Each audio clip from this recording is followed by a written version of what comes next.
Hello बच्चों, आप सभी का स्वागत है आपके अपने YouTube चैनल नवोदय ट्रिक्स पर। तो बच्चों, आज हम पढ़ने वाले हैं नवोदय एंट्रेंस एग्जाम क्लास 6 के लिए कक्षा छठवीं के नवोदय एंट्रेंस एग्जाम 2009 में जो पेपर पूछा गया था, इसके मैथ्स के क्वेश्चन आज हम देखने वाले हैं।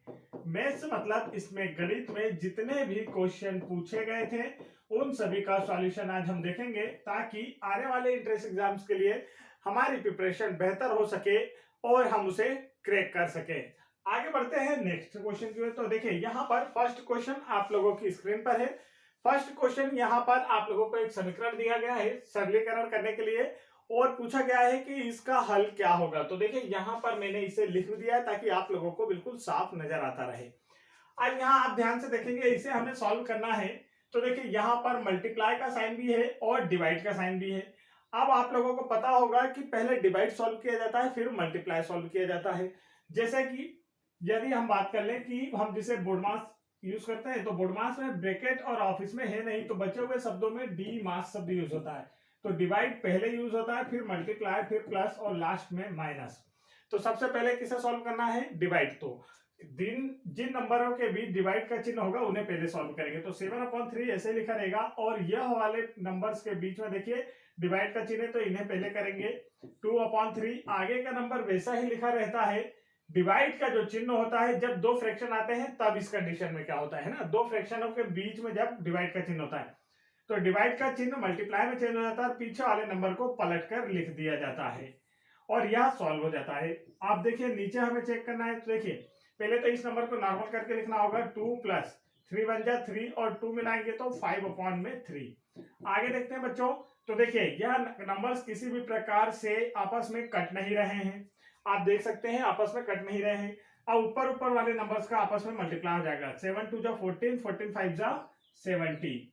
अपॉन में देखिए 3 3 जा 9, और 9 2 जा, यहां पर भी 3 है, 9 3 जा 27। अपॉन में यहां पर देखेंगे आप, तो यहां पर देखिए क्या दिया हुआ है। 3 2 जा 6 और 5 मिलाकर 11/3। अब यह डबल डिवाइड का चिन्ह आता है, तो ये जो बड़ा वाला डिवाइड का चिन्ह होता है, जैसा अभी यहां हुआ था सेम यहां भी होता है। एक फ्रैक्शन नंबर डिवाइड का साइन, और सेकंड फ्रैक्शन नंबर, तो क्या होता है, नीचे वाला पीछे वाला नंबर, और यहाँ पर नीचे वाला जो नंबर होता है पलट कर लिखा जाता है। 70/27 मल्टीप्लाई 3/11।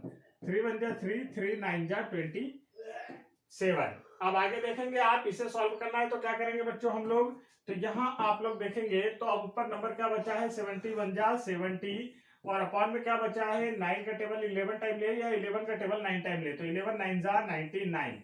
राइट आंसर क्या आया है, 70/99 इसका क्या है, करेक्ट आंसर है। तो यहाँ हम ऑप्शन देखेंगे बच्चों कि कौन सा ऑप्शन इसका करेक्ट आंसर है। तो देखिए, 70/99 किस ऑप्शन में नजर आ रहा है आपको, ऑप्शन नंबर सेकंड में नजर आ रहा है। तो यही इसका क्या होगा, करेक्ट आंसर होगा। आगे बढ़ते हैं नेक्स्ट क्वेश्चन की ओर। नेक्स्ट क्वेश्चन देखिए आप लोगों की स्क्रीन पर आ चुका है। क्वेश्चन को ध्यान से देखना है और मुझसे पहले करने की कोशिश आप लोगों को करना है कि इसका सॉल्यूशन आप मुझसे पहले कर पाए। देखिए, क्वेश्चन में क्या दिया है, मैं आप लोगों को पढ़ के बता देता हूं। क्वेश्चन में दिया है, दो संख्याओं का महत्तम समापवर्तक 38 है। अब महत्तम समापवर्तक क्या होता है, तो महत्तम समापवर्तक होता है HCF। क्या होता है महत्तम समापवर्तक, HCF। कितना है, 38। और उनका लघुत्तम समापवर्तक इतना दिया हुआ है। लघुत्तम समापवर्तक का मतलब होता है LCM। यदि एक संख्या, अब इसमें से एक नंबर आप लोगों को दे दिया गया है, तो दूसरी संख्या क्या होगी यह आपसे पूछा गया है। तो यह क्वेश्चन काफी इजी होता है, मैंने पहले भी आप लोगों को काफी बार सॉल्यूशन इसका कराया है। तो देखिए, इसका जो फॉर्मूला होता है वह आपको याद होना चाहिए बच्चों। फार्मूला अगर याद है तो आप इसे आसानी से कर पाएंगे। फार्मूला क्या होता है, पहली संख्या गुणा दूसरी संख्या बराबर में लिखते हैं बराबर में लिखते हैं LCM मल्टीप्लाई HCF, या HCF मल्टीप्लाई LCM भी आप लोग लिख सकते हैं, आगे पीछे कोई फर्क नहीं पड़ता है। अब देखिए, इसमें जो जो राशियां दी गई हैं उन्हें रखते हैं। पहले क्या दिया है, महत्तम समापवर्तक कितना दिया है, तो HCF 38 दिया, हमने यहां पर रख दिया। फिर उसके बाद लघुत्तम समापवर्तक मतलब कि एलसीएम कितना दिया है, यहाँ दिया हुआ है, देखिए एलसीएम को यहाँ लिखेंगे हम। तो एलसीएम हमारा कितना दिया हुआ है हम यहाँ पर लिख लेते हैं। एलसीएम दिया है 989154, ये लिख दिया हमने, यहाँ बराबर का चिन्ह है। अब इधर देखिए, यदि एक संख्या मतलब या तो दूसरी संख्या को मान लीजिए या पहली संख्या को मान लीजिए, जो आपकी इच्छा हो। तो हम पहली संख्या मान लेते हैं, 1558 दी हुई है, मल्टीप्लाई। सेकंड नंबर आपको अभी भी फाइंड करना है, तो यहाँ पर हिंदी में ऐसा दूसरा नंबर लिखे रहने, या फिर इस तरीके से भी आप लिख सकते हैं।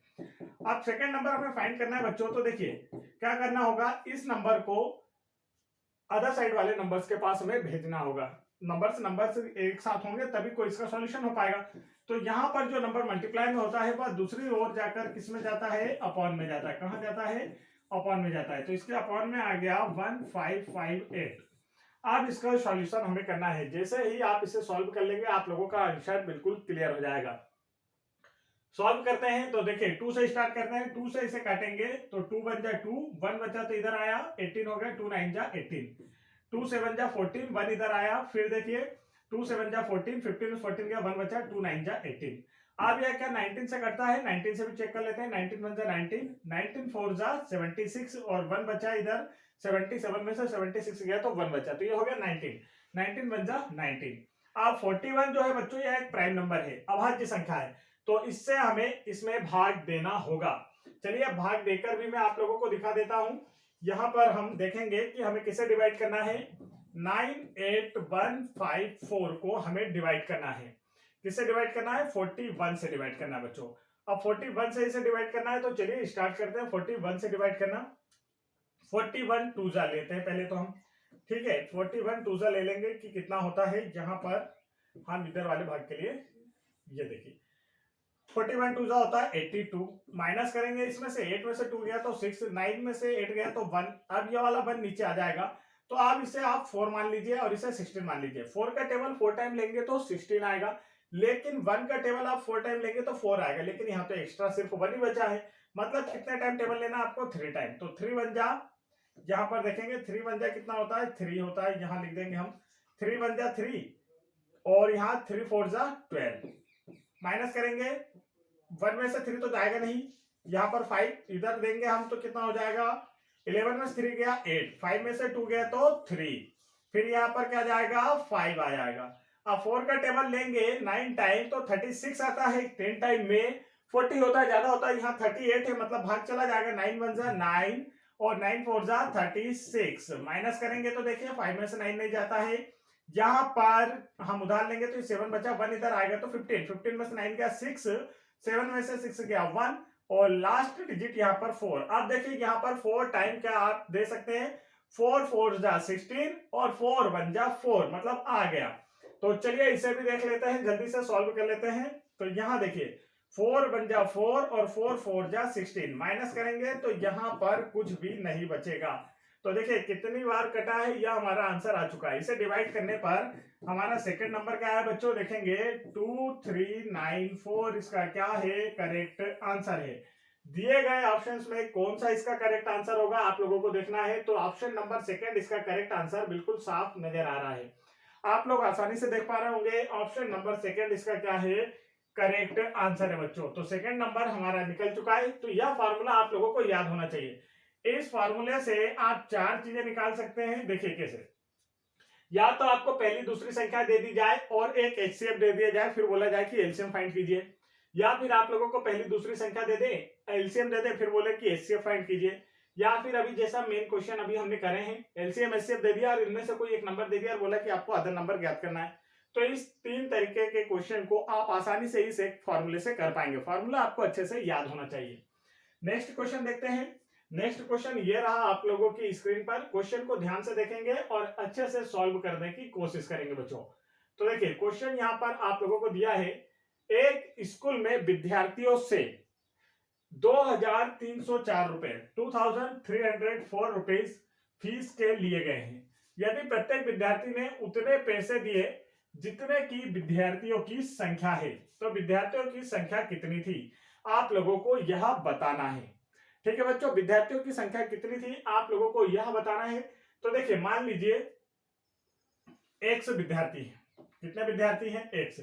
जैसे कि कोई नंबर दे दे, मान लीजिए कि ये 25 रुपए हमने किसी से लिए हैं, मतलब विद्यार्थियों से, पहले आप नॉर्मल समझ लीजिए, विद्यार्थियों से हमने टोटल कितने रुपए लिए बच्चों, 25 रुपीज लिए। अब आपसे कहा जा रहा है कि प्रत्येक विद्यार्थी ने उतने रुपए दिए जितने की विद्यार्थियों की संख्या है। तो हम मान लें कि विद्यार्थियों की संख्या 5 है, मतलब कि प्रत्येक विद्यार्थी ने 5 रुपए दिए, तो कुल मिला के कितने रुपए इकट्ठा हुए, 25 रुपए। और यदि विद्यार्थियों की संख्या 7 है तो सभी विद्यार्थियों ने 7-7 रुपए दिए होंगे, तो कितने रुपए इकट्ठा होंगे, 49 रुपए। तो यहां भी यही कहा गया है कि जितने विद्यार्थी हैं उतने पैसे उन्होंने दिए हैं और यहाँ पर इतने रुपए इकट्ठा हुए हैं। तो हमें फाइंड करना है कि विद्यार्थी कितने हैं। तो चलिए इसे भी जल्दी से कर लेते हैं हम लोग। इसका आंसर क्या आएगा यहाँ पर देखेंगे तो देखिए, मानते हैं कि माना कि विद्यार्थियों की संख्या कितनी है बच्चों, माना विद्यार्थियों की संख्या है x। ये सब आपको लिखना नहीं होता, ये हम आपको समझाने के लिए बता रहे हैं। विद्यार्थियों की एग्जाम में तो डायरेक्ट करना होता है कि संख्या मान लेते हैं हम x। आप सभी ने कितने रुपए दिए होंगे, 100 रुपए भी तो दिए होंगे, सभी ने 100 रुपए भी दिए होंगे। तो देखिए माना विद्यार्थियों की संख्या इतनी है तो रुपए कितने दिए, x। तो कुल मिलाकर रुपए कितने हुए, x मल्टीप्लाई x बराबर कितना आया, 2304 आया। x मल्टीप्लाई x बराबर कितना आया, 2304 आया। तो अब यहाँ पर बात की जा रही है कि देखिए यह हो जाएगा एक्स स्क्वायर, एक्स में x का जितने विद्यार्थी हैं उतने रुपए उन्होंने दिए हैं। जितने विद्यार्थियों की संख्या है, देखिए यहाँ दिया है विद्यार्थियों की संख्या हमने x लिए, जितने विद्यार्थी हैं उतने ही रुपए उन्होंने दिए। एक से विद्यार्थी तो एक रुपए दिए, जैसे अभी मैंने 5 में 5 मल्टीप्लाई करके बताया आपको, 6 में 6 का, 7 में 7 का, सेम यहाँ पर है। इस प्रकार से इन सभी का आपस में कितना पैसा इकट्ठा हुआ, 2304। अब यह हो जाएगा एक्स स्क्वायर, यहाँ पर लिखा रहेगा 2304। अब एक्स स्क्वायर पर से जब एक्स स्क्वायर हटेगा एक्स पर से तो सामने वाले नंबर पर क्या होगा, रूट आ जाएगा। यह नंबर रूट में लिखा जाता है। अब आगे आप लोग देखेंगे कि हमें रूट हटाना है तो क्या किया जाएगा। अब रूट हटाना है तो इसे देखिए बाहर निकालना है, तो आप देखेंगे लास्ट डिजिट, मैंने आप लोगों को इसे ट्रिक से निकालना सिखाया है, 2304। तो लास्ट डिजिट आप देखेंगे 4 किसके में आता है, या तो 2 के में या तो 8 के लास्ट में। 8 का स्क्वायर जैसे 64, तो लास्ट डिजिट 4 और 2 के में स्क्वायर में भी 4 आता है। एक डिजिट आपको छोड़ना होता है। अब आपको ऐसा स्क्वायर लेना है जिसका स्क्वायर, जिस नंबर का स्क्वायर या तो 23 हो या उससे कम हो। तो आप 4 का लेंगे तो 16 आता है। 4 का स्क्वायर क्या होता है, 16, 23 से कम है। और 5 का स्क्वायर 25, जो कि 23 से ज्यादा, मतलब आपको क्या लेना है, 4 लेना है। अब 4 यहां भी लेना है, 4 यहां भी। अब इन दोनों में से किसका आंसर है, तो इनका मीडिएटर क्या होता है, 42 और 48 का वो होता है 45। हर लाइन का जो बीच का अक्षर होता है वो 5 वाला होता है, जैसे कि 15, 25, 35, 45। अब इसका हम देखेंगे इसका, तो देखिए 5 5 जा 25 और 4 के आगे एक नंबर लिखेंगे तो क्या हो जाएगा 5, तो ये हो गया 20। अब जो रूट में नंबर लिखा है वह इस नंबर से कम है या ज्यादा है, तो ज्यादा है, मतलब कि ज्यादा वाला आंसर है। 48 इसका जो आ रहा है, देखिए यहाँ पर विद्यार्थियों की संख्या ये आ गई है, तो यहाँ पर विद्यार्थियों की संख्या आपको ज्ञात करना। 48 स्क्वायर आया, यहाँ पर आप साथ में 0 लगा लेंगे, तो राइट आंसर क्या आया है, 480। करेक्ट आंसर क्या आया बच्चों इसका, 480 इसका क्या है, करेक्ट आंसर है। विद्यार्थियों की संख्या कितनी है, 480। ऑप्शन नंबर सी क्या है इसका करेक्ट आंसर। आगे बढ़ते हैं नेक्स्ट क्वेश्चन की ओर। नेक्स्ट क्वेश्चन देखेंगे बच्चों, क्वेश्चन नंबर 4 आप लोगों की स्क्रीन पर आ चुका है। तो बच्चों यदि आपने अभी तक वीडियो को लाइक नहीं किया है तो वीडियो को फटाफट लाइक करें, और चैनल पर पहली बार आए हो तो चैनल को जरूर सब्सक्राइब कर लेना। नवोदय विद्यालय में सिलेक्शन के लिए आप लोगों की सहायता के लिए हम हमेशा आपके साथ हैं, तो तुरंत चैनल को सब्सक्राइब कर लें। नेक्स्ट क्वेश्चन यहाँ पर आप लोगों को दिया हुआ है बच्चों, एक विद्यार्थी पहले टेस्ट में 25 अंक में से 18 अंक प्राप्त करता है। तो देखिए अगर फर्स्ट टेस्ट की बात कर ली जाए, फर्स्ट टेस्ट की अगर बात कर ली जाए तो देखिए इसमें कितने टोटल कितने अंकों का पेपर है, टोटल है 25, और उसने गेन कितने किए हैं, प्राप्तांक उसके कितने हैं 18। मतलब कि पहले पेपर में उसके कितने नंबर आए हैं, 18/25। इस तरीके से हमें नंबर मिलते हैं, तो यही ठीक है। सेकंड पेपर की अगर बात कर ली जाए तो देखिए सेकंड पेपर में क्या हो रहा है, सेकंड टेस्ट में बोला गया है दूसरे टेस्ट में 25 अंक में से 22 अंक प्राप्त किए। अब देखिए यहाँ पर टोटल कितना है, तो टोटल यहाँ भी 25 है। प्राप्तांक कितना है, प्राप्तांक की बात की जाए तो इसने नंबर गेन किए हैं 22, और मतलब इसे हम कैसे लिख सकते हैं, 22 नंबर लेके आया है 25। ये देखिए इस तरीके से नंबर्स को लिख सकते हैं। फर्स्ट पेपर में क्या हो रहा है, 25 का टोटल नंबर और इसने 18 गेन किए, तो 18 ऑफ 25 यह नंबर इसने प्राप्त किया। यहाँ पर 25 out of sorry 22 out of 25, तो यहाँ पर 22 नंबर प्राप्त किए हैं।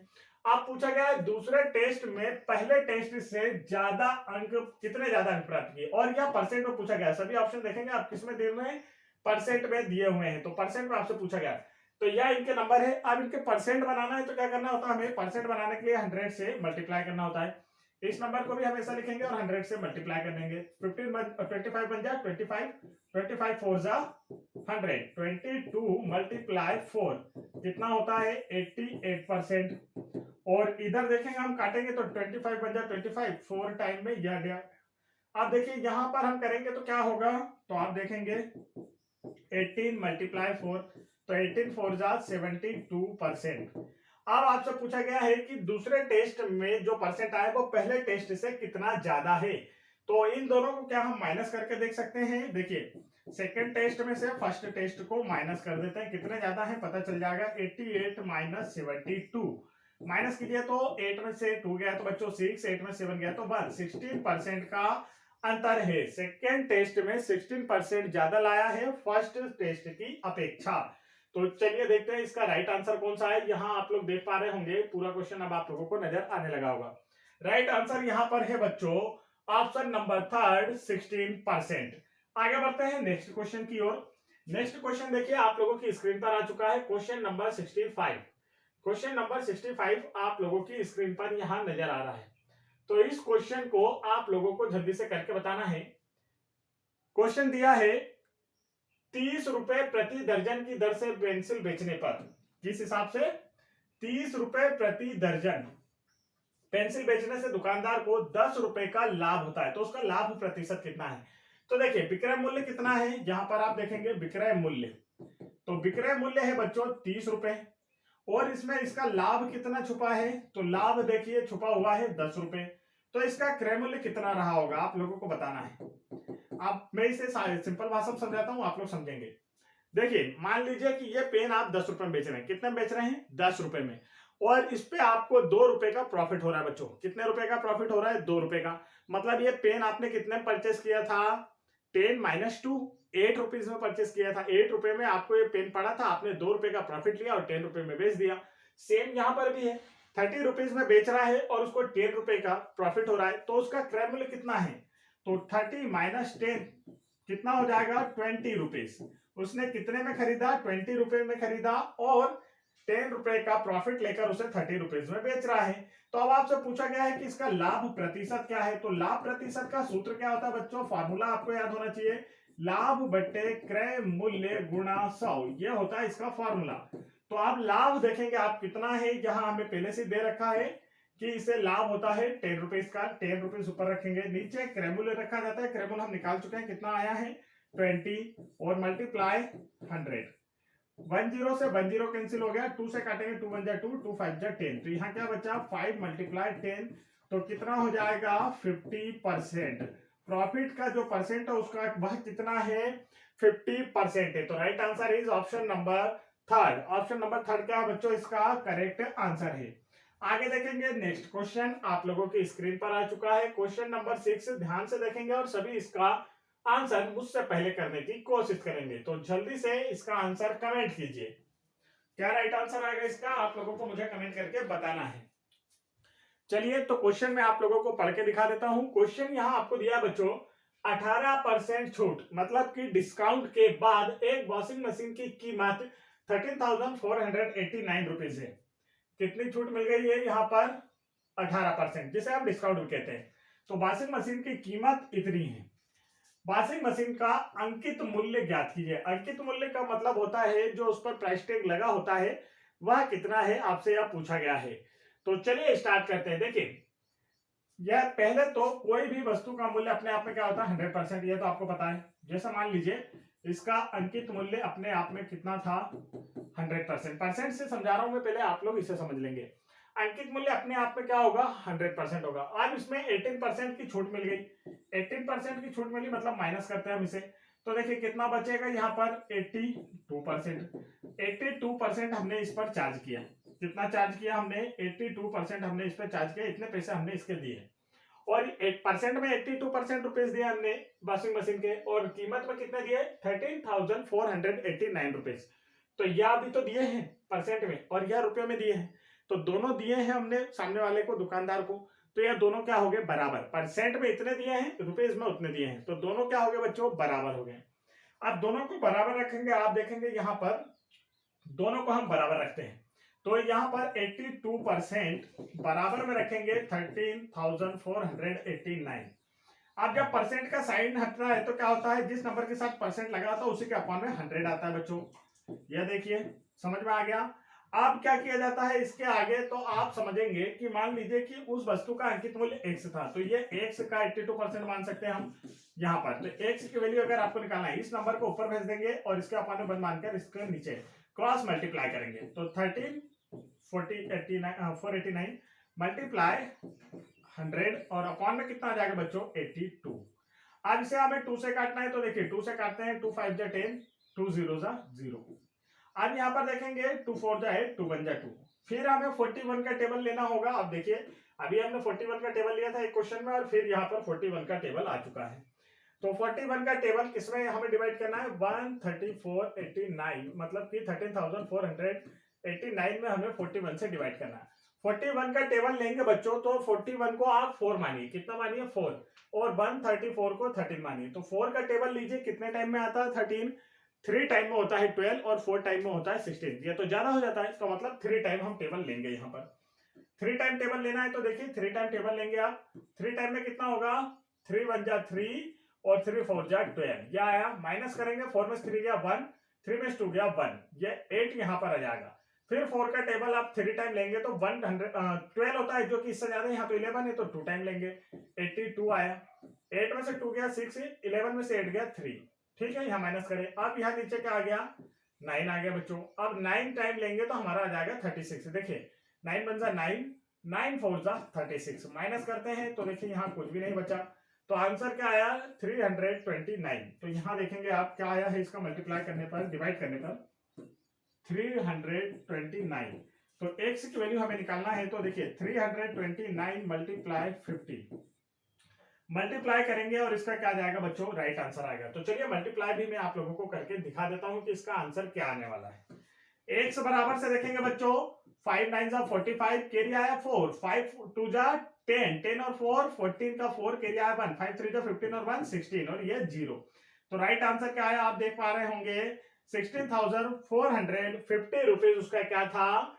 अंकित मूल्य था। क्या था उसका? अंकित मूल्य था। तो राइट आंसर कहां नजर आ रहा है आपको? ऑप्शन नंबर 3 में यह मुझे नजर आ रहा है, और यही क्या है बच्चों? इसका करेक्ट आंसर होने वाला है। आगे बढ़ते हैं नेक्स्ट क्वेश्चन की ओर। नेक्स्ट क्वेश्चन देखेंगे आप, क्वेश्चन नंबर 7 आप लोगों की स्क्रीन पर आ चुका है। क्वेश्चन नंबर 7 आप लोगों को जल्दी से सॉल्व करके बताना है और मुझसे पहले हल करके बताना है। यह क्वेश्चन मैंने अभी आप लोगों को जो एसआई वाला साधारण ब्याज वाला वीडियो आप लोगों को प्रोवाइड कराया गया था, उसमें मैंने आपको अच्छे से समझाया भी था और कहा था कि यह क्वेश्चन जरूर पूछा जाता है, और यह पूछा भी गया है प्रीवियस ईयर में। क्वेश्चन में आप लोगों को पढ़ के बता देता हूं, अगर क्लियरिटी नहीं आ रही हो तो। देखिए क्वेश्चन में कहा गया है, एक व्यक्ति 20,000 रुपए 2 वर्ष के लिए साधारण ब्याज पर उधार लेता है। क्या लेता है? उधार देगा। अब कोई भी राशि हो जिसे उधार लिया जाता है या तो फिर उधार दिया जाता है, वह राशि क्या होती है बच्चों? उसे हम मूलधन कहते हैं। मूलधन मतलब कि प्रिंसिपल कहते हैं। कितना है? 20,000 रुपीज। ये लिख दिया हमने। 2 वर्ष के साधारण ब्याज पर, तो समय भी यहां पर दे दिया गया है। देखिए समय टी कितना दे दिया गया, टाइम बोलते हैं जिसे हम, तो यह दिया है 2 वर्ष मतलब कि 2 इयर्स। फिर के बाद ब्याज के सहित 24,800 रुपए वापिस करता है। तो वार्षिक दर कितनी? दर मतलब कि रेट आपको यहां पर फाइंड करना है। दर मतलब कि रेट आपको यहां पर क्या करना है बच्चों? फाइंड करना है। ये चीज, 2 चीज, 3 चीज। चौथी चीज हमें दी है कि वापिस सहित, ब्याज के सहित वापिस करता है। तो ब्याज सहित जो राशि वापिस की जाती है बच्चों, वह क्या होती है? वह मिश्र धन होती है। वह क्या होती है? मिश्र धन। तो यहाँ पर मिश्र धन देखिए कितना दिया है, आप लोगों को ध्यान से देख पाएंगे आप लोग। मिश्र धन मतलब कि जिसे हम इंग्लिश में अमाउंट कहते हैं, ये है 24,800 रुपीज। अब मिश्र धन जो होता है इसमें ब्याज शामिल होता है। तो ब्याज यदि हमें निकालना है बच्चों, तो देखिए इसमें से मूलधन को माइनस कर दें, मिश्र धन में से अगर मूलधन को माइनस कर दे, मतलब 20,000 माइनस कर दे, तो बाकी का बची हुई राशि जो है वो ब्याज होगी। तो देखिए 24,800 माइनस में 20,000, इसे हम माइनस करते हैं तो क्या आया ब्याज, आप देखेंगे 4,800। ब्याज क्या आएगा बच्चों, 4,800 यहां पर निकल कर आ रहा है हमारा ब्याज। अब देखना है हमें कि निकालना क्या है, दर। तो अब आप लोग क्या करेंगे, साधारण ब्याज का फॉर्मूला लगाएंगे। क्वेश्चन आप लोगों के सामने है और इसे मैं साथ में इधर भी सॉल्व करा देता हूं। देखिए साधारण ब्याज का क्या लगाएंगे बच्चों, फॉर्मूला साधारण ब्याज। साधारण ब्याज का फॉर्मूला क्या होता है, तो आप देखेंगे मूलधन गुणा दर गुणा समय, मूलधन गुणा दर गुणा समय अपॉन में 100 होता है बच्चों। आप देखिए यहां पर हमें लिखना है, तो साधारण ब्याज कितना दिया है 4,800, तो यहां ब्याज की जगह हम क्या लिखेंगे 4,800। मूलधन कितना है, देखिए मूलधन कितना दिया है, तो 20,000 यहाँ पर मूलधन दिया हुआ है बच्चों। मल्टीप्लाई रेट कितनी दी है, ये तो हमें फाइंड करना, तो यहाँ आर लिख सकते हैं। समय 2 वर्ष का दिया है और बटे में 100। आ गया 2 जीरो से 2 जीरो कैंसिल हो गया, तो देखिए यहाँ पर क्या बचा 4800 बराबर में 200 मल्टीप्लाई आर मल्टीप्लाई 2। अब यहाँ क्या करना है, आर की वैल्यू आपको फाइंड करना है। तो आर के साथ जो नंबर मल्टीप्लाई में है वह इधर आएंगे तो कहाँ आ जाएंगे, अपॉन में आ जाएंगे। कहाँ आएंगे, अपॉन में, और मल्टीप्लाई 2। ये देखिए बाकी नंबर्स को हमने इसके अपॉन में भेज दिया, तो 2 जीरो से 2 जीरो कैंसिल हो गया। 2 से काटेंगे तो 2 2 जा 4, 2 4 जा 8, फिर 2 से काटेंगे 2 1 जा 2, 2 1 जा 2, 2 2 जा 4। तो आर की वैल्यू कितनी आई है यहाँ पर 12%। आर की वैल्यू कितनी आई है बच्चों 12%। तो राइट आंसर कौन सा आपको नजर आ रहा है ऑप्शन में, देखिए तो जरा ध्यान से कौन सा ऑप्शन है 12% का। तो राइट आंसर इसका नजर आ रहा है हमें ऑप्शन नंबर 3, इसका क्या होगा बच्चों, करेक्ट आंसर होने वाला है। तो इस तरीके से काफी इजी तरीके से सॉल्व किए जाते हैं क्वेश्चन।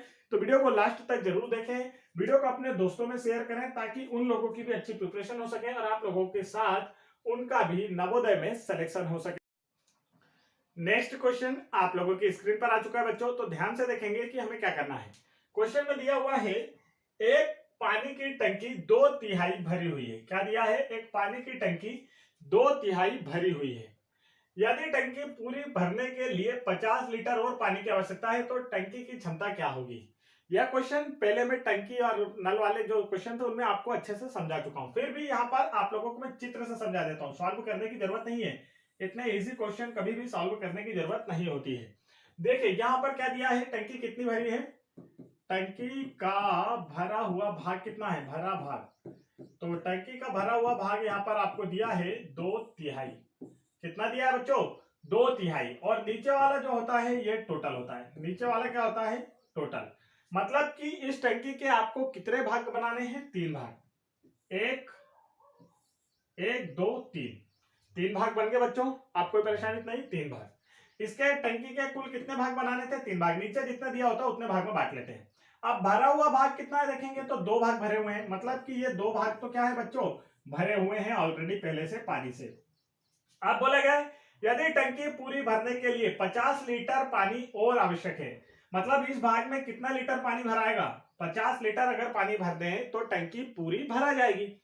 अब इसे तो हमने 3 बराबर भागों में बांट के रखा है, इसका मतलब कि 50 लीटर का अगर ये आता है तो 50 लीटर का ये भाग भी होगा और 50 लीटर का ये भाग भी होगा। तो टंकी की टोटल कैपेसिटी कितनी है, तो देखिए 50 + 50 + 50, कुल मिला के क्या आ गया राइट आंसर 150 लीटर। 150 लीटर इसका क्या होगा बच्चों, करेक्ट आंसर होगा। तो right answer is option number 1। तो इस तरीके से बिना हल करे आप आसानी से चित्र से इसे कर सकते हैं। आगे बढ़ते हैं नेक्स्ट क्वेश्चन की ओर। नेक्स्ट क्वेश्चन देखिए, क्वेश्चन नंबर 10 आप लोगों की स्क्रीन पर आ चुका है। ध्यान से क्वेश्चन को देखेंगे और मुझसे पहले करने की कोशिश करेंगे। क्वेश्चन यहां आप लोगों को दिया गया है, देखिए क्लियर हो जाएगा, जस्ट सेकंड, क्लियर हो गया है। देखेंगे एक ट्रेन 75 किलोमीटर प्रति घंटा 75 किलोमीटर पर आवर की गति से जा रही है। 350 किलोमीटर की दूरी तय करने में कितना समय लगेगा। काफी इजी क्वेश्चन। देखिए दूरी कितनी दी है आपको देखना है, तो दूरी यहां पर आपको दी है बच्चों 350 किलोमीटर। स्पीड यानी कि इसकी चाल की बात कर ली जाए तो देखिए चाल कितनी दी है, यहां पर चाल दी है 75 किलोमीटर पर आवर। अब हमें यहाँ कुछ चेंज नहीं करना है क्योंकि यह भी किलोमीटर में है और यह भी किलोमीटर में, तो चेंज तो बिल्कुल करना ही नहीं है। अब हमें समय निकालना है, तो समय हमें फाइंड करना है यहाँ पर। तो फार्मूला क्या है हमारा, आपको फार्मूला याद होना चाहिए। तो फार्मूला है बच्चों, फार्मूले में मान रखेंगे और आंसर आ जाएगा। देखिए फार्मूला है चाल बराबर दूरी बटे समय, चाल बराबर दूरी बटे समय, यह हमारा फॉर्मूला है। आप देखिए चाल कितनी है देखेंगे आप तो 75, दूरी कितनी है 350, और समय आपको यहां से निकालना है। तो इन दोनों की पोजीशन को हम चेंज करेंगे। तो यहां देखिए समय यहां आ जाएगा, ठीक है, ध्यान से देखेंगे समय यहां आ जाएगा, और 350 के अपॉन में क्या आ जाएगा 75। अब इसे हम डिवाइड करेंगे तो देखिए क्या आंसर आने वाला है, 5 से करते हैं। 5 बन जा 5, 7 5 का 2 बचा, यहाँ हो गया 25, 5 5 जा 25, 5 से इसे करते हैं, 5 7 जा 35 और 0 का 0, 15 बन जा 15, और 15 के टेबल में 70 नहीं आता तो 5 से काटेंगे। 5 3 जा 15, और 5 बन जा 5, 2 बचेगा, 5 4 जा 20। अब यहां पर देखेंगे आप तो 14 अपॉन में 3 बचा है। क्या बचा बच्चों, 14 अपॉन में 3 बचा हुआ है। अब 14 अपॉन में 3 है तो इसे हम डिवाइड करेंगे और आंसर निकालेंगे। चलिए देखते हैं, सामने ना लिखकर मैं इसे नीचे लिख देता हूं ताकि आप लोगों को बिल्कुल समझ में आता रहे कि कहां से क्या चल रहा है। चलिए इस लाइन को हम यहां से रफ करते हैं। हाँ, तो यहां तक इतना आपको समझ में आ जाएगा। ये हमें अलग से हम यहाँ पर इसे सॉल्यूशन कर रहे हैं। तो देखिए यहाँ पर फॉर्मूले मान रखे। अब यहाँ पर देखिए समय क्या है आप देखेंगे तो 14 अपॉन में 3 आवर, 14/3 घंटे, ये हमारा आंसर आया। लेकिन आंसर हमें ऐसा नहीं दिया गया ऑप्शन में। ऑप्शन में तो हमसे आवर और मिनट्स में पूछा गया है। तो इसे हम सॉल्व करेंगे। तो देखिए इसे मैं आप लोगों को सॉल्व करना सिखाता हूं किस तरीके से किया जाता है। काफी इजी होता है, ध्यान से देखेंगे, अच्छे से सभी को समझ में आना चाहिए। 14 अपॉन में 3 दिया है तो 14 को हम 3 से डिवाइड करेंगे बच्चों। 3 4 जा कितना आता है 12, माइनस करेंगे कितना बचा 2, ठीक है, यहां पर कितना बचा 2। तो देखिए इसे मिक्स रेशो में लिखते हैं। किसमें लिखेंगे, मिक्स रेशो में। जो आंसर आया उसे सामने लिखते हैं, जो नीचे वाली संख्या है उसे ऊपर लिखते हैं, और जिससे हम डिवाइड करें तो उसे यहां लिखते हैं। सेम, ये समझ में आ गया आप लोगों को। अब आगे वाला जो होता है इसे तो हम पूरे घंटे में लिख देते हैं, 4 घंटे का समय लग रहा है। लेकिन ये 2/3 है, ये भी तो घंटे में है ना, इतने घंटे लग रहे हैं। 14/3 को हमने क्या कर लिया, सिर्फ 14/3 को मिक्स रेशो में चेंज किया है। आज इतना समय लग रहा है तो ये 2/3 को हम क्या करेंगे, आवर में चेंज करेंगे। तो देखिए आवर को मिनट में चेंज करेंगे। 2/3 क्या है, आवर में दिया हुआ है, लेकिन इसे मिनट में चेंज करना है। तो मिनट में चेंज करने के लिए हम 60 से मल्टीप्लाई करेंगे। तो 3 बचा 3, 3 2 जा 6, और ये 0। तो 2 और 20 का मल्टीप्लाई करने पर क्या आ रहा है 40। तो राइट आंसर क्या आ रहा है इसका, आप देखेंगे 4 घंटे 40 मिनट। क्या आंसर आया बच्चों इसका, 4 घंटे 40 मिनट इसका क्या आ रहा है करेक्ट आंसर। तो राइट आंसर आप लोग देखेंगे किस ऑप्शन में आप लोगों को नजर आ रहा है, वही आपका क्या होगा करेक्ट आंसर होगा। 4 घंटे 40 मिनट देखिए कहां नजर आया, ऑप्शन नंबर 4 में आप लोगों को यह आंसर नजर आया होगा बच्चों। तो राइट आंसर कौन सा इसका, ऑप्शन नंबर 4 क्या है करेक्ट आंसर है। आगे बढ़ते हैं नेक्स्ट क्वेश्चन की ओर। नेक्स्ट क्वेश्चन को ध्यान से देखेंगे आप लोग। क्वेश्चन नंबर 71, यहां ध्यान से देखना है आप लोगों को क्या दिया हुआ है। क्वेश्चन दिया है एक बस सुबह 9:10 पर सुबह दिल्ली से चलती है और 4:20 पर शाम को चंडीगढ़ पहुंचती है। तो यात्रा में पूरा समय कितना लगा आप लोगों को बताना है। देखिए मैं इसे आपको घड़ी से समझा देता हूं, घड़ी बनाकर आसानी से समझ में जाएगा। सुबह कितने बजे चली आप देखेंगे तो 9:10 पर। कितने बजे स्टार्ट हुई, 9:10 पर। अब यहां घड़ी देखते हैं 1 2 3 4 5 6 7 8 9 10 11। अब 9:10 पर स्टार्ट हुई तो यहां से देखेंगे 10 मिनट कहां होता है, यहां पर होता है।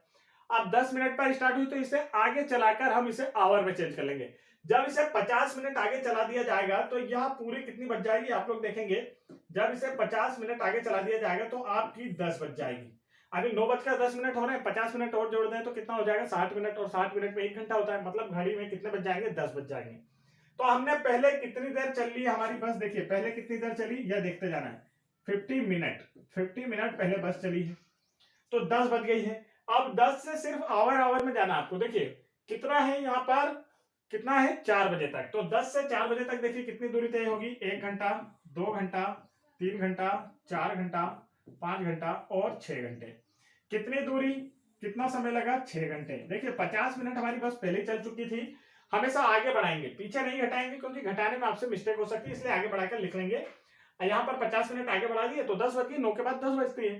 फिर उसे हमने आवर में चलाए तो 6 घंटे और लगे 4 बजने में। अब 20 मिनट और चलती है, अभी तो 4 बजे हैं, अभी 20 मिनट गाड़ी और चलेगी, तो 20 मिनट और गाड़ी को अभी चलना है। तो आप देखिए टोटल समय कितना लगा, आपको आसानी से पता चल जाएगा बच्चों। 6 घंटे यहाँ पर देखिए आसानी से दिख रहा है, 6 घंटे का समय यहाँ लगा है, 6 घंटे का समय लगा। और यहाँ पर 50 मिनट और 20 मिनट, मिनट्स को आपस में जोड़ देंगे तो क्या हो जाएगा 70 मिनट।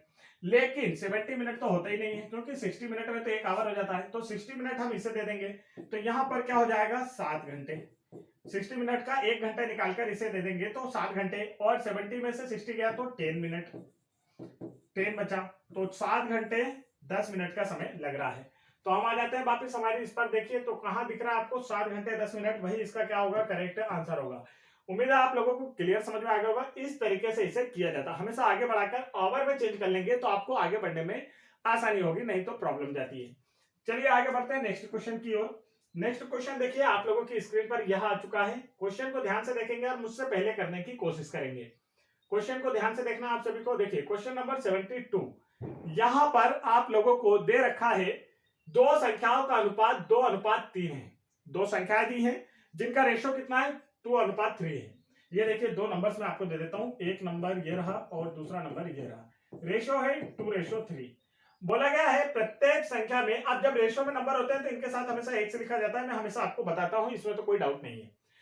प्रत्येक संख्या में 9 जोड़ दिया जाए तो अनुपात 3:4 हो जाता है, तो संख्याएं क्या होगी। चलिए देखते हैं इसे भी। 2x अपॉन में, अनुपात का मतलब क्या होता है अपॉन में 3x। अब दोनों में 9 जोड़ दिया हमने, यहां पर 9 जोड़ दिया, देखिए इधर भी 9 इधर भी 9, तो नया रेशियो निकल करके आएगा 3/4, मतलब कि 3/4 ये निकल कर आएगा। और ये हमारी इक्वेशन हो गई। इसका इधर मल्टीप्लाई करेंगे और इसका इधर, मतलब कि आपको क्या करना है क्रॉस मल्टीप्लाई करना है। अब आसानी से इसे आप लोग कर पाएंगे। देखिए कैसे करना है मैं आपको बताते चलता हूं। अब इस 4 का इस पूरे ब्रैकेट में करना है, तो 4 2x प्लस 9 इसमें मल्टीप्लाई करना है, बराबर 3x प्लस 9 इसमें मल्टीप्लाई करना है बच्चों। आप देखेंगे आप 4 का इसमें मल्टीप्लाई किया जाएगा तो 4 2 जा 8x प्लस 4 9 जा 36, और यहाँ देखेंगे 3 3 जा 9x प्लस 9 3 जा 27। यहाँ पर आप लोगों को आसानी से नजर आ रहा होगा। यहाँ पर इतना समझने के बाद अब आप लोगों को क्या करना है, आप देखेंगे तो इसका जो राइट आंसर है बच्चों, ध्यान से आप लोग देख पा रहे होंगे, क्या करना है हमें x वालों को एक तरफ ले आना, इस x को और इस x को, तो कम वाले को ज्यादा तरफ भेज देते हैं। 9x बचा, इस नंबर के आगे कोई साइन नहीं, मतलब ये प्लस में, इससे जब इधर भेजा जाएगा तो ये हो जाएगा -8x। यहाँ पर 36 है, 27 को जब इधर लाया जाएगा तो इसके आगे प्लस का साइन था, यहाँ आ जाएगा माइनस के साइन। 36 में से 27 गया तो 9 बचा, और 9x में से 8x चला जाएगा तो x बचेगा। तो x की वैल्यू क्या आई बच्चों 9, x की वैल्यू क्या आई है 9 आई। अब यहाँ नंबर्स देखिए, आपको फर्स्ट नंबर क्या दिया गया था, फर्स्ट नंबर यहाँ हमें दिया है 2x, हमने माने थे ना, यहाँ पर देखिए 2x फर्स्ट नंबर को यहाँ देख रहे होंगे आप लोग, आसानी से आप लोगों को यहाँ नजर आ रहा होगा। तो फर्स्ट नंबर हमारा 2x, तो x की वैल्यू यहाँ रखेंगे 2 × x 9, मतलब कि नंबर क्या आया 18 आया। सेकेंड नंबर हमने क्या माने थे देखिए, तो 3x माने थे, तो 3 × x, x की वैल्यू क्या है बच्चों 9 आई हमारी, तो 9 रखेंगे तो 3 9 जा 27। तो देखिए एक नंबर है 18, दूसरा नंबर है 27। चलिए देखते हैं कौन सा इसका राइट आंसर आएगा, 18 और 27। तो करेक्ट आंसर इसका जो होगा बच्चों वह है option number second. Option number second इसका क्या होगा करेक्ट आंसर होगा 18 और 27। चलिए अब आगे देखते हैं, यहाँ पर आगे देखेंगे आप लोग, ये रहा इसका आंसर 18 और 27। आज इसे ऑप्शन से भी किया जा सकता था। ऑप्शन से कैसे करते हैं मैं आप लोगों को यह भी समझा देता हूं, ध्यान से आप लोग देखेंगे। नंबर्स आपको दिए होते हैं 2:3, मतलब कि 2/3, ठीक है। अब इसके बाद आपको बोला प्रत्येक में 9 जोड़ना है, तो यहाँ पर 9 जोड़ना है, यहाँ पर भी 9 जोड़ना है, तो आपका जो नंबर है वह आना चाहिए, क्या आ जाएगा 3/4 का रेशो आना चाहिए। तो इसमें नंबर्स में हम देखेंगे कि कौन सा नंबर ऐसे हैं, तो ऑप्शन के हिसाब से आप नंबर लेंगे। किस हिसाब से नंबर लेंगे, ऑप्शन के हिसाब से, जिसमें रेशो कितने का होना चाहिए 2:3 का। देखिए ऑप्शन से मैं आपको अच्छे से समझाता हूँ, चारों ऑप्शन आप लोगों को नजर आ रहे हैं, हाँ बिल्कुल। पहला ऑप्शन देखेंगे आप 12/28, इसे काटिए तो जरा 4 से 3 जा 4 7 जा 3/7 का रेशो आया, पहला ऑप्शन आपका गलत।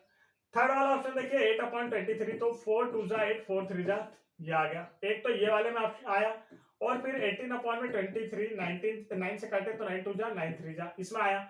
फोर्थ वाले में देखेंगे तो फोर्थ वाले में भी 2:3 का आया, लेकिन अब हमें 9 जोड़ने के बाद इनमें रेशो क्या आना चाहिए, 3/4 का। तो देखिए इसमें अगर 9 जोड़ेंगे तो 8 7 19 से आपको थर्ड वाले में जोड़ के दिखा रहे हैं, और 12 7 यहाँ पर 19, तो देखिए 8 7 कितना होता है 17, और यहाँ पर 19, तो यह तो कट नहीं सकता, थर्ड ऑप्शन भी आपका गलत हो जाता।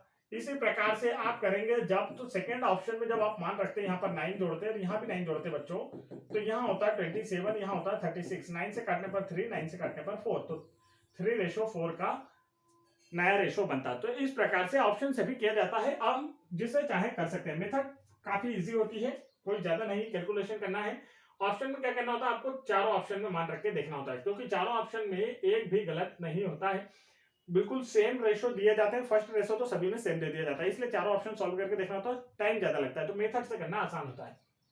नेक्स्ट क्वेश्चन देखिए, नेक्स्ट क्वेश्चन आप लोगों को नजर आ रहा है, एक बक्से का आयतन क्या होगा यदि उसके किनारों की लंबाई 3 मीटर है। अब यहाँ पर सिर्फ एक ही भुजा दी गई है, इसका मतलब यह क्या है, बक्सा कैसा है, क्यूब आकार का है। बक्सा कैसा है, क्यूब, जिसे हम घन बोलते हैं। बक्सा कैसा है, जो बॉक्स है आपका वह क्या है, क्यूब है, जिसे कि हम, अब क्यूब दिखता कैसा है, तो देखिए यहाँ पर आप लोग देख सकते हैं कि क्यूब कुछ इस तरीके से दिखाई देता है बच्चों। कैसा दिखाई देता है, तो ये देखिए, ये आपको नजर आ रहा है, इसे क्यूब कहा जाता है। क्या कहा जाता है, इसे क्यूब कहा जाता है। आगे बढ़ते हैं, तो देखिए आप यहाँ पर भुजा दे दिए, तो इसका आयतन निकाल लेंगे हम। घन का आयतन या वॉल्यूम ऑफ क्यूब क्या होता है, घन का आयतन या वॉल्यूम ऑफ क्यूब होता है भुजा की घात 3। भुजा की घात 3, जो साइड होता है इसकी पावर 3 होती है। आप देखिए इसे लिखना आसान है, इसकी पावर कितनी, यहाँ पर भुजा दी है 3, पूरे की घात 3, तो क्या हो जाएगा, इसका आपस में 3 बार मल्टीप्लाई करके लिखना है। 3 3 जा 9, 9 3 जा 27। करेक्ट आंसर क्या है इसका, देखेंगे सभी लोग, 27 इसका क्या आ रहा है बच्चों, correct answer. Option number second इसका क्या है, करेक्ट आंसर है। आगे बढ़ते हैं नेक्स्ट क्वेश्चन की ओर। नेक्स्ट क्वेश्चन यहाँ पर देखेंगे आप लोग, क्वेश्चन नंबर 74। तो क्षेत्रमिति से भी क्वेश्चन पूछे जाते हैं, इस बात का भी आप ध्यान रखेंगे। नेक्स्ट क्वेश्चन यहाँ पर लिखा है, एक वर्ग का क्षेत्रफल निकालें जिसका परिमाप 48 मीटर है। आपसे पूछा गया है एक वर्ग का क्षेत्रफल निकालना है जिसका परिमाप कितना दिया आपको, 48 मीटर दिया हुआ है। काफी इजी है, देखिए कैसे निकालना है। वर्ग का क्षेत्रफल निकालना है, परिमाप दिया है 48 मीटर। आप देखिए वर्ग का परिमाप, वर्ग का परिमाप अगर बोले बच्चों तो यह होता है, सूत्र अभी बाद में लिखेंगे, पहले कितना दिया है हमें, यहां देख लेते हैं हम 48। वर्ग का परिमाप कितना दिया हमें, 48 दिया हुआ है। अब वर्ग के परिमाप का सूत्र क्या होता है, तो 4 इंटू भुजा, क्या होता है 4 गुना भुजा, 48। अब भुजा हमें निकालना है बच्चों, तो देखिए भुजा निकालने के लिए हम 4 को सेकंड साइड भेजेंगे, तो यहाँ पर जो नंबर मल्टीप्लाई में होता है वह दूसरी ओर जाकर कहां चला जाता है, अपॉन में। तो 4 1 जा 4, 4 1 जा 4, 4 2 जा 8। तो यहाँ देखिए आप भुजा क्या आ गई, भुजा आ गई बच्चों 12। भुजा कितनी आ गई, 12। अब आपको निकालना क्या है, देखेंगे वर्ग का क्षेत्रफल। तो अब तो आसानी से निकाला जा सकता है, जब हमें भुजा पता है तो हम वर्ग का क्षेत्रफल आसानी से निकाल पाएंगे। तो वर्ग का क्षेत्रफल होता क्या है बच्चों, तो वर्ग का क्षेत्रफल क्या होता है ये आपको पता होना चाहिए। तो यह होता है भुजा की घात 2। कितना होता है, भुजा की घात 2, या इसे हम बोलते हैं भुजा गुणित भुजा। भुजा कितनी आई है आप देख पा रहे होंगे यहाँ बच्चों, 12 आई है। भुजा कितनी आई, 12, 12 की पावर 2। तो यहाँ पर क्या लिखना है, 12 मल्टीप्लाई 12। जब मल्टीप्लाई करेंगे आप आएगा 144 आंसर। तो 144 स्क्वायर मीटर किस ऑप्शन में नजर आ रहा है आपको, ऑप्शन नंबर सेकंड में नजर आ रहा है बच्चों। यही इसका क्या होगा, करेक्ट आंसर होगा। आगे बढ़ते हैं नेक्स्ट क्वेश्चन की ओर। नेक्स्ट क्वेश्चन देखेंगे आप लोग, आप लोगों की स्क्रीन पर यहाँ आ चुका है। नेक्स्ट क्वेश्चन ध्यान से देखेंगे और जल्दी से इसे सॉल्व करेंगे। देखिए क्या दिया हुआ है आपको, 20 सामानों का औसत 18 है। मतलब 20 सामग्रियां कोई नंबर्स हैं, या फिर आप कोई चीजें या वस्तु मान लीजिए, कोई थिंग्स हैं, और बोला गया है कि इनका जो औसत है वह कितना है, 18 है। यदि प्रत्येक सामान में से 3 घटा दिया जाए तो सामानों का नया औसत क्या होगा। चलिए देखते हैं। तो अब यहाँ पर औसत दिया है तो हमें नंबर कितना आएगा ये देखना हमें। तो देखिए हमें कुल भार निकालना बच्चों। तो कुल भार क्या होता है, तो कुल भार जो होता है नंबर ऑफ थिंग्स और जो एवरेज होता है इनका क्या किया जाता है, मल्टीप्लाई किया जाता है, तो टोटल भार या कुल नंबर्स निकल कर आ जाते हैं। तो देखिए 20 में 18 का अगर मल्टीप्लाई कर दें तो कुल भार कितना है आप लोगों को यहाँ पर निकल कर आ जाएगा। तो देखिए टोटल कितना हो गया, इन सामानों का भार वगैरह कुछ मान सकते हैं या मूल्य। तो 18 टू 36 जीरो, ये हो गया यहाँ पर टोटल। या तो फिर इसे आप आसानी से और सरल कर सकते हैं। देखिए कैसे, पहले था 20, अभी कितना है 18, तो यहाँ पर हमने निकाल दिया इस जगह। आप देखिए अब क्या बोला जा रहा है, यदि प्रत्येक में से 3 घटा दिया जाए, कितने में से, प्रत्येक में से 3 घटा रहे, तो टोटल कितने हैं 20, टोटल कितने हैं 20। देखिए प्रत्येक में से 3 घटा रहे हैं तो टोटल 20 है, तो हर में से 3 घटाएंगे, मतलब एक में से 3 घटाएंगे 3, 2 में से 3 घटाएंगे तो 6, 3 में से 3 घटाएंगे तो 9, ऐसे 20 में से 3 माइनस करना है। तो 23 जा कितना 60, घटाना कितना है 60, मतलब टोटल में से कितना माइनस करते हैं हम 360 माइनस 60, ये माइनस करेंगे तो 300। अब नया जो आया कुल भार वो क्या आ गया 300। अब आपसे पूछा गया है जो नया आया इसका औसत क्या है। तो औसत क्या होता है बच्चों, औसत होता है प्रेक्षणों का कुल योग बटे कुल संख्या। तो देखिए यहाँ पर कुल योग कितना बचा अब 300, क्योंकि 60 माइनस हो गया, और टोटल सामान कितने हैं 20। तो यहाँ पर 0 से 0 कैंसिल हो जाएगा, 2 से काटेंगे 2 बन जाए 2, 3 में 2 गया तो 1 बचा, और 2 5 जा 10। तो राइट आंसर क्या आया इसका, देखिए 15। अब ये आपको कहाँ नजर आ रहा है, आप जल्दी से देखेंगे तो right answer is option number second. Option number second इसका क्या है बच्चों, करेक्ट आंसर है। समझ गए। तो चलिए आगे देखते हैं। तो बच्चों यहाँ पर यह वाला सेशन आज समाप्त होता है। इतने ही क्वेश्चन इस एग्जाम में पूछे गए थे। 2009 के एंट्रेंस एग्जाम कक्षा छठी के मैथ्स का सॉल्यूशन आज हमने देखा है। तो बच्चों वीडियो पसंद आए तो वीडियो को लाइक करें और चैनल को जरूर सब्सक्राइब कर लें। चैनल का नाम आप लोगों को पता ही है, क्या है हमारे चैनल का नाम, नवोदय ट्रिक्स। और यहीं पर आप लोगों को नवोदय एग्जाम्स के लिए काफी अच्छी अच्छी ट्रिक्स देखने को मिलेंगी। तो आप तुरंत हमारे चैनल को सब्सक्राइब करें, वीडियो को लाइक करें, अपने दोस्तों में शेयर करें और एक प्यारी सी कमेंट जरूर लिखें कि वीडियो आप लोगों को कैसा लगा। तो इसी के साथ बाय बाय बच्चों, जय हिंद।